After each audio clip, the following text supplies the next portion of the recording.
Hey everybody, this is Joe Joseph, and this is the DailySheeple.com's News Shot. Okay, so yesterday, of course, you know, Representative Scalise was shot while playing baseball, getting ready for a charity baseball tournament.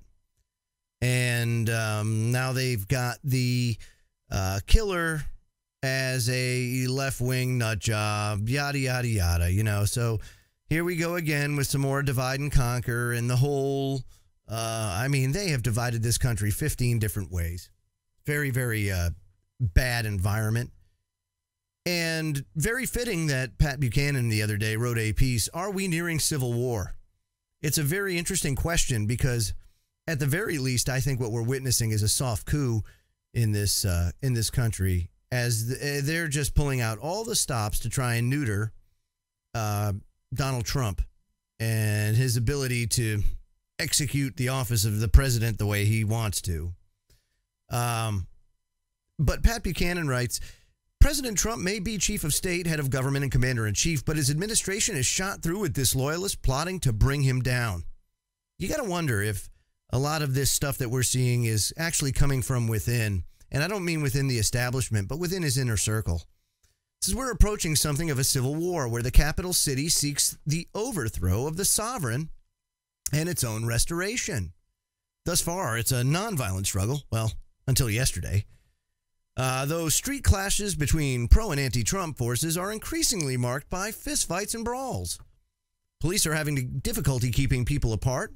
A few have been arrested carrying concealed weapons. Of course, in Baltimore, they've just put police on 12-hour rotations, 12-hour shifts because of the increase in violent activity. And that objective is to bring Trump down via deep state coup. That's what they want. It's no secret, and that's what they're trying to do right now. Last week, fired director of the FBI, James Comey, a successor to J. Edgar Hoover, admitted under oath that he used a cutout to leak to the New York Times an Oval Office conversation with the president. What was his goal? Why have the Times story trigger the appointment of a special prosecutor to bring down the president?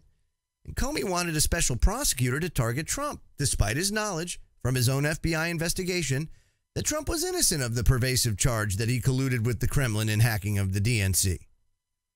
Now, Comey's deceit was designed to enlist the police powers of the state to bring down his president, and it worked. For the special counsel named with broad powers to pursue Trump is Comey's friend and predecessor, Robert Mueller. Very interesting. And what they're doing is they're turning this whole Russian thing into a big circus-style witch hunt.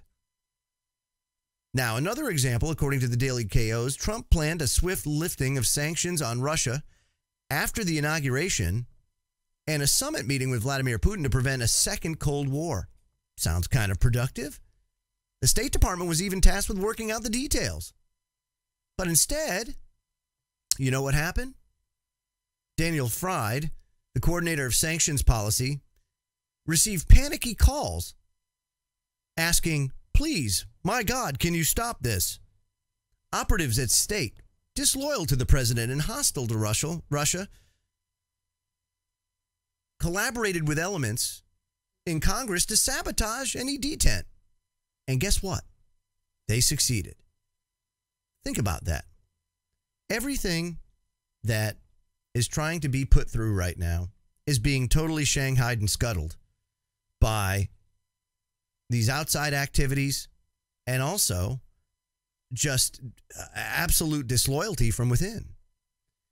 And you can't possibly expect, A, to get anything done that would be productive, although I must say the best way to be productive for Congress is to do nothing because they just end up screwing things up time after time. But also, you know, is there a real risk right now of civil war breaking out? Now, I don't mean civil war in the sense of, March on Washington, everybody band together. I don't think that there's enough people banded together for any particular purpose that are willing to march on Washington. I think that you'd see a lot more hell raising going on in the population centers. And I think that's what you're going to see. Almost akin to the Arab Spring, we might see an American summer Who knows? Or whatever they call it. But one thing's for sure. The seeds of division have been sown in this country. And more so than I have ever seen, and probably people have seen since the race riots and the Vietnam War protests. I mean, it looks like it's going to get pretty bad. And I don't say that lightly because I'm not one that likes to put that out in the public domain, only because sometimes we manifest our own reality. But I got to tell you, there are some serious forces at play right here that will stop at nothing to see Donald Trump ousted from office one way or another. And how that happens is yet to be seen. I'm Joe Joseph. This was thedailysheeple.com's News Shot. Feel free to comment below and visit our website at thedailysheeple.com. Have a great day.